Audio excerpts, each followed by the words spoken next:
गेंदबाजों का अचार बना डाला, काव्या मारन के लाडलों ने इतिहास पलट डाला।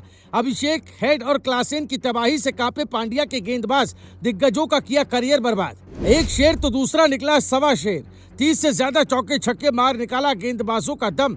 धरी रह गई वानखेड़े में मुंबई की सारी अकड़। टूट गया अब नीता अंबानी के सब्र का बांध। ऐसा धूम धड़ाका आपने भी नहीं देखा होगा। बदले की आग में धधक रहे हैदराबाद के शेरों ने बजाया मुंबई का घर में ऐसा बैंड। आकाश अंबानी भी हुए गुस्से में लाल। पांड्या से फैंस नाराज। रहम की भीख क्या होती है ये पांड्या के गेंदबाज आज समझ गए होंगे, क्योंकि काव्या मारन के लाडलों ने वो तबाही दिखाई है जिसने फैंस को भी हिलाकर रख दिया है। क्योंकि मुंबई टीम को जिस वानखेड़े में बहुत गुमान था, उसी जगह पर हैदराबाद का ऐसा तूफान आया जिसने सबको दंग कर दिया। आकाश अंबानी का तो ऐसा गुस्सा देखने को मिला जिसकी तस्वीर ने ही तहलका मचा दिया। ये हार इसलिए भी चुभने वाली है क्योंकि जो समीकरण बन रहे हैं उसमें मुंबई इंडियंस बाहर हो गई, जबकि काव्या मारन के लिए तो दोनों हाथों में लड्डू।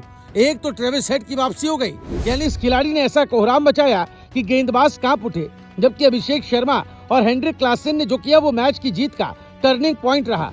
आपको बता दें, इस मैच को हैदराबाद ने 6 विकेट से अपने नाम किया, जबकि मुंबई की सारी बादशाहत अब मिट्टी में मिल गई है। दरअसल इस मुकाबले की असली कहानी सिर्फ एक टीम की बल्लेबाजी नहीं, बल्कि 3 अलग अलग तूफानों की कहानी बन गई।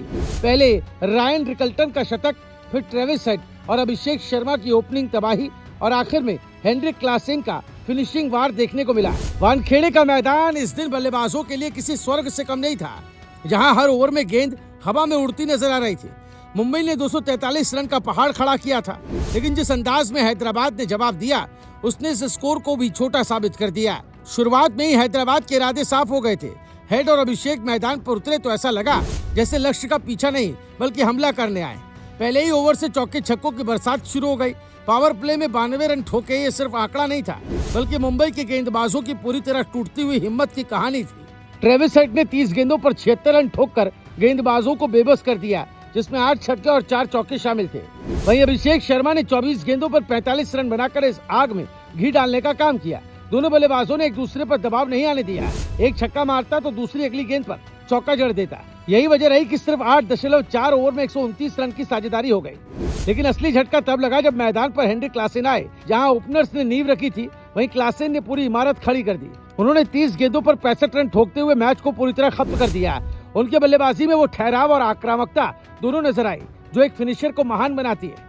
जब भी लगा कि मैच थोड़ा टाइट हो सकता है, क्लासेन ने एक बड़ा शॉट लगाकर सारा दबाव खत्म कर दिया। क्लासेन की पारी इसलिए भी खास रही क्योंकि उन्होंने सिर्फ रन नहीं बनाए बल्कि सही समय पर बनाए। जिस वक्त विकेट गिरने का खतरा था, उन्होंने स्ट्राइक रोटेट की, और जब रन रेट बढ़ाने की जरूरत थी तब छक्कों की बारिश कर दी। यही वजह रही कि अंत में पूरा मैच एक तरफा होता चला गया।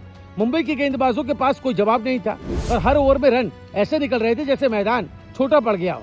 मुंबई के लिए ये हार इसलिए और भी ज्यादा चुभने वाली रही क्योंकि उनकी बल्लेबाजी ने कोई कसर नहीं छोड़ी थी। रायन रिकल्टन ने 44 गेंदों में शतक लगाकर 123 रन ठोके, जो किसी भी टीम के लिए मैच जिताने के लिए काफी होते।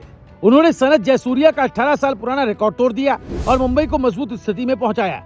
लेकिन जिस तरह हैदराबाद के बल्लेबाजों ने जवाब दिया, उसने शतक को भी फीका कर दिया। अब यही वजह है कि इस मुकाबले के बाद हर तरफ क्लासेन की चर्चा हो रही है, क्योंकि शतक तो कई बनते हैं लेकिन मैच छीनने वाली पारियां कम ही देखने को मिलती है। और इस दिन वानखेड़े में वही देखने को मिला। यहाँ हैदराबाद के बल्लेबाजों ने मुंबई के घर में घुसकर ऐसा तांडव मचाया जिसे फैंस लंबे समय तक याद रखने वाले हैं। Bureau report, Bharat positive.